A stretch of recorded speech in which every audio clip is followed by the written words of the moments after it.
faithfully conveying value and interpreting great books worldwide. Hello, this is Sally's Book Club. Today we're exploring Eugénie Grandet by Honoré de Balzac, the great 19th century French critical realist writer, often called the father of the modern French novel. He once declared, "I intend to write the entire social history of France. What Napoleon failed to achieve with the sword, I shall accomplish with my pen." Balzac's father was a banker. As the eldest son, he bore heavy family expectations and was steered toward the respected legal profession. To prepare him for university, his parents arranged apprenticeships with a litigation agent and a notary. These years revealed humanity's dark side under wealth's temptation, through legal cases, providing rich material for his future writing. Eventually, Balzac rejected his family's plans and committed to literary creation. Starting in 1830, he wrote tirelessly with astonishing perseverance. Within just over a decade, he produced 91 novels featuring 2,472 vivid characters. These works form La Comédie Humaine, the human comedy, divided into studies of manners, philosophical studies, and analytical studies. This 24-volume masterpiece became his crowning achievement, a true portrait of Parisian high society, hailed as capitalism's encyclopedia. In the Human Comedy's preface, Balzac systematically outlined his creative philosophy. He argued both humans and animals follow survival through adaptation laws, rejecting the notion of humans as flawless beings. Humans are neither inherently good nor evil, he believed, possessing instincts alongside talents. His goal was replicating society's complete reality, virtues, vices, and all, like an unflinching portrait. Published in 1833, Eugénie Grandet perfectly embodies Balzac's artistic vision. Though in early work, Balzac called it one of my finest canvases. Eugénie Grandet belongs to the Human Comedy Studies of Manners section. The novel opens with panoramic descriptions guiding readers through Saumur, near Paris, past merchant stalls and streets, before zooming like a camera onto a gloomy, silent mansion in the upper town. To help readers better grasp the status of this mansion in Saumur, the author goes all out, detailing the life story and background of its owner, Grandet. Grandet started as a shepherd boy making wine, then married the daughter of a wealthy timber merchant, using his savings and his wife's dowry to buy several vineyards. After running the wine business, he accidentally became mayor, used his term to gain personal benefits, and then inherited 3 estates one after another, not only becoming a nouveau riche, but also the county's top taxpayer. Through his relentless efforts, Grandet has amassed wealth beyond what anyone in summer could imagine. To help readers better understand Grandet's greed for money and the cleverness born from desire, Balzac uses all sorts of rhetorical tricks. Take the super famous metaphor about his money skills. Mr. Grandet is like a tiger, a giant python. He'll lie there sizing up his prey forever, then attack. Opening its gaping maw, the money bag swallows piles of gold and silver, then peacefully sleeps like a full snake. Calm, unruffled, everything step by step. Even though Grandet's Saumur's richest, his wife, only daughter Eugénie, and soulmate Manon live super frugally. They live in a gloomy, rundown, neglected house. To save firewood, they never light a fire in winter till it's freezing cold. Mother and daughter work like laborers daily, washing all the family's clothes, and even the bread for every meal is weighed and handed out by Mr. Grandet himself to avoid any waste. Though the author tries hard with a cool, restrained style to paint a calm, orderly, repetitive life picture, stressing the harmony and peace in the Grandet home. But Grandet's fancy background and huge fortune clash sharply with their overly thrifty lifestyle. Don't let Mr. Grandet's cold, shabby mansion fool you. Only 2 families in all Saumur get to visit. One is the notary Cruchot and his wife, who loan money for him, and their nephew, local judge Peng Feng. The other family is Grandet's financial partner, the richest local banker, Degressins, and his wife and son. Grandet married at 40 and has just one daughter. Eugénie, being the sole heir to Grandet's vast fortune, both families want their nephews or sons to marry her. The battle for the heiress reached its peak on Eugénie's 23rd birthday. Even on his daughter's birthday, Grandet wouldn't spare an extra candle. So Eugénie never lived a pampered life since childhood. Every birthday, she receives the same gifts: a gold coin from her father and a dress from her mother. Eugénie has a small annual income of about 500 or 600 francs, and that's all she has. Grandet would interrogate her about it. To him, it's just moving his money from one pocket to another. It's absolutely forbidden for his daughter to spend this money without permission. Eugénie. On Eugénie's birthday evening, just after dinner, Cruchot arrived with his nephew Penfon, presenting Eugénie with a large bouquet of rare flowers from summer. The Desgrassins family, arriving shortly after, to please Eugénie, had their son present a sewing kit. All the parts on the kit were gilded, engraved with Eugénie, the abbreviation of Eugénie's name. Though it looks exquisitely crafted, it's actually cheap, fake goods, but it's the most precious thing Eugénie has seen in years. Balzac calmly captures Eugénie's genuine joy and excitement upon first seeing this gift. He wrote, Eugénie opened the box and felt an unexpected happiness, the kind that makes any girl blush, tremble, and shake with delight. She looked at her father as if asking if she could accept it. With just a few strokes, it depicts Eugénie's longing as an ordinary girl for material life and beautiful things, and the distortion and oppression under patriarchal pressure. Their father-daughter relationship is like a spring compressed to the extreme. A small trigger could cause Eugénie's rebellion. Just as the two factions were vying for Eugénie's affection, a rough knock interrupted the card game on her 23rd birthday night, shattering the Grandet family's peaceful life. Entering was a handsome young man of 22, named Charles Grandet, Eugénie's cousin. He formed a stark contrast to the shabby, unkempt provincial folks in Grandet's household. Balzac uses close-up like brushstrokes to show us Charles' splendid attire, a fitted traveling coat revealing a high-neck wool vest with a second white vest underneath. He jauntily waved a cane whose gold knob didn't outshine his gray gloves. Charles from Paris expected hundreds of guests at his wealthy uncle's house in summer, endless feasts and balls daily, so he brought all his finest clothes and accessories. So you can imagine Charles's shock finding the Grandet home so shabby and poor. He kept asking the servant Nanon, "Is this really Mr. Grandet's residence?" The brother of Paris's Mr. Grandet, former mayor of Saumur. Towards this handsome cousin, Eugénie felt pure novelty and curiosity. That feeling upon waking next morning clearly transformed into a love she'd never tasted before. Balzac, famed for critical realism, writes this first love sweetness with almost romanticist witchness. He wrote, "In every girl's pure but monotonous life, there comes a wondrous moment when sunshine floods her heart. Flowers speak to her, new pulsations transmit vibrant energy to her mind. Thoughts melt into vague desires, a bittersweet realm of joy without regret." Before meeting Charles next day, Eugénie wished to look pretty for the first time ever, discovering the joy of a well-tailored dress. This budding love ignited Eugénie's passion for life, making her courageous. Eugénie did everything to make Charles' room comfortable, constantly breaking her miserly father's rules to treat him generously. Learning Charles's father died by suicide after bankruptcy, she felt genuine sorrow for him. She grieved for him and prayed for the uncle she'd never met. In her treatment of Charles, Eugénie and her mother embodied traditional values, centered on warmth.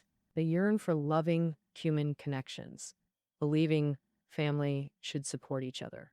For over 20 years, their lives barely intersected with Grandet's world, unconcerned with his wealth or dealings, forming their own warm, self-sufficient microcosm. But Charles's arrival sparked fierce conflict between this female-centered world of warmth and old Grandet's icy world of money. Grandet showed complete indifference to his own brother's death.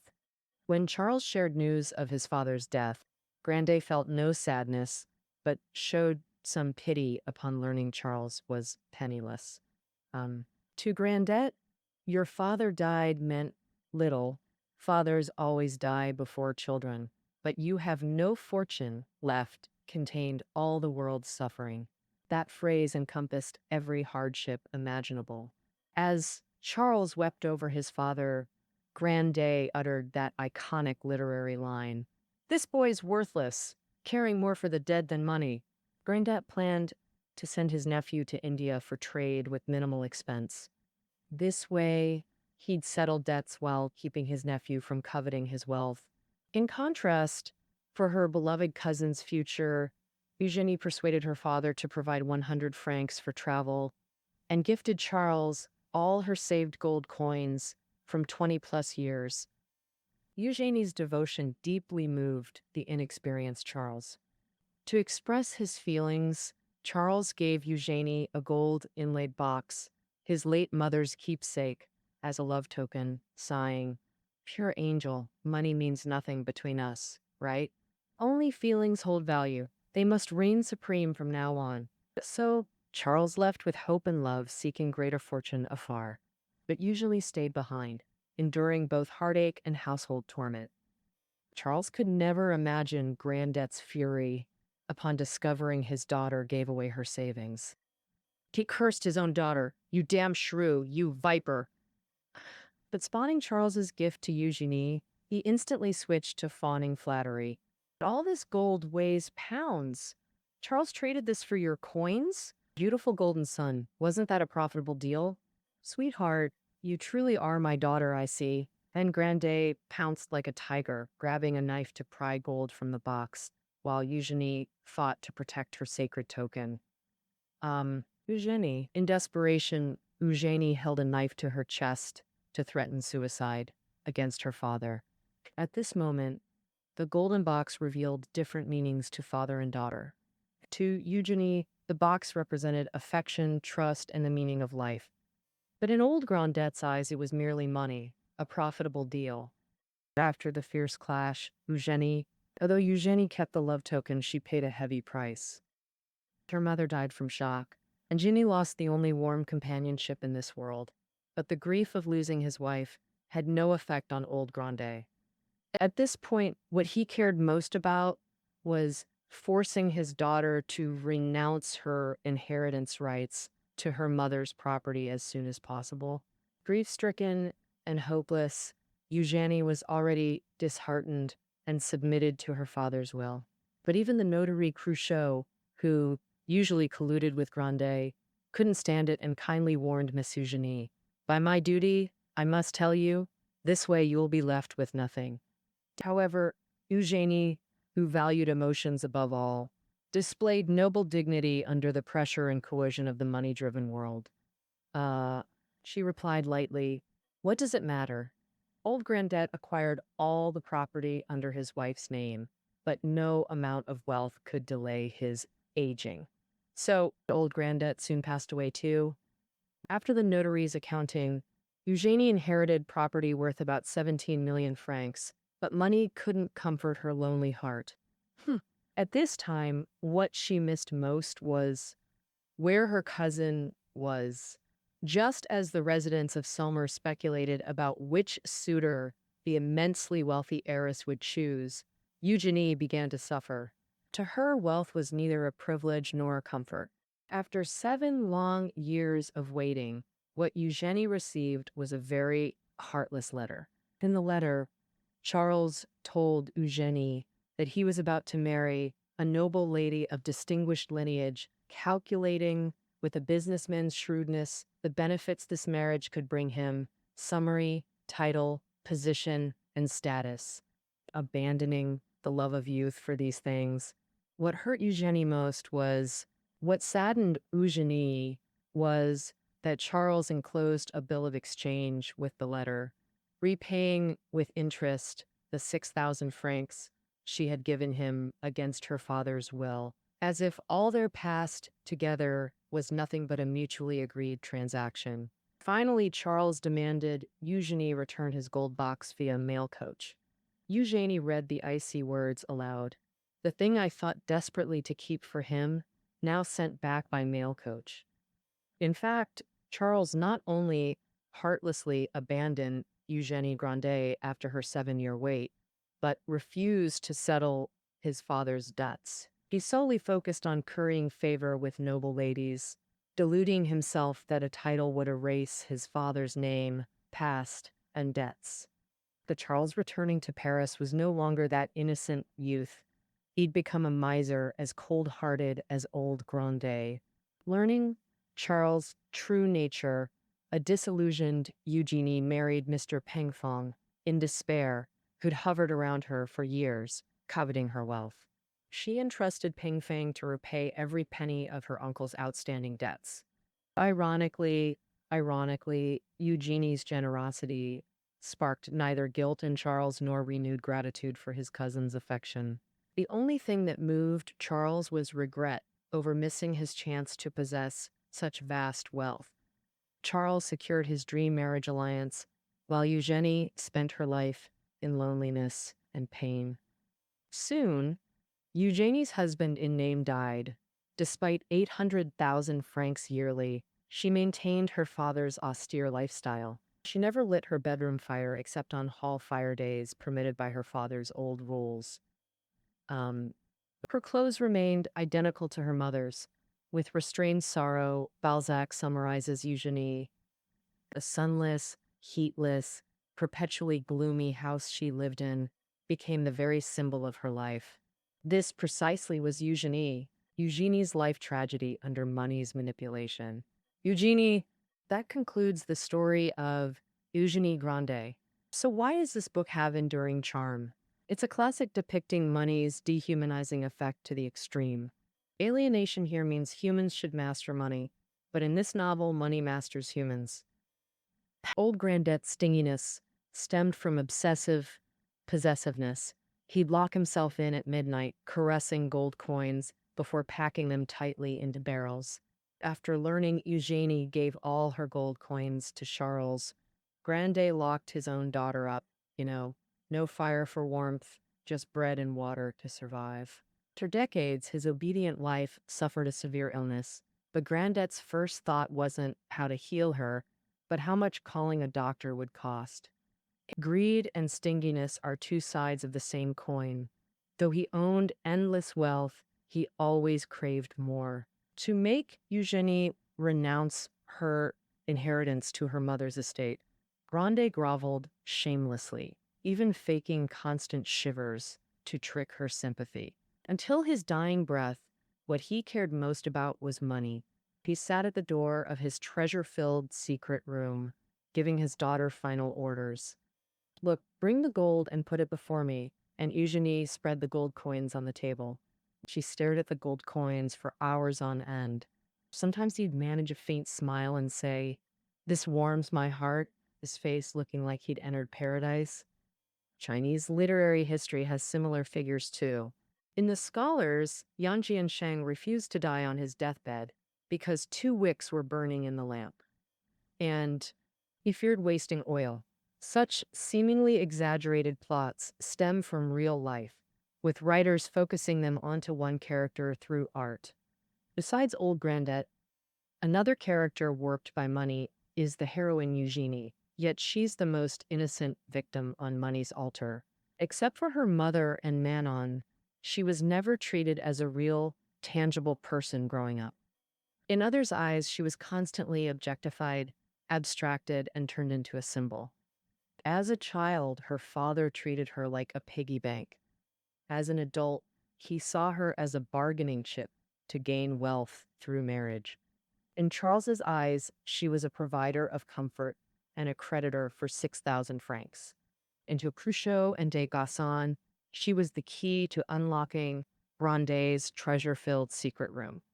At the novel's end, to find someone to repay Charles's debts in Paris, Eugénie betrothed herself to Mr. Pingfeng when she demanded he never claim marital rights and only be her husband in name.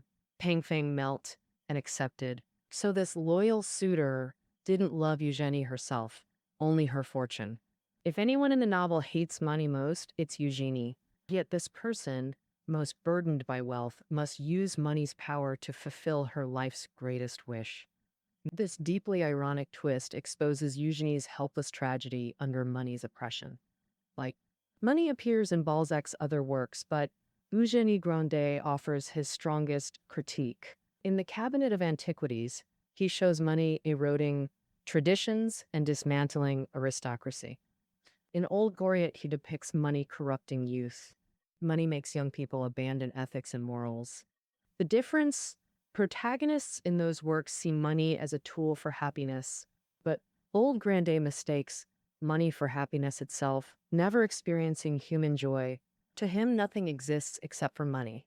His gold vault, his daughter, even himself are just tools for hoarding wealth. His life is one-dimensional, existing solely to accumulate money. Beyond this, he knows no other happiness.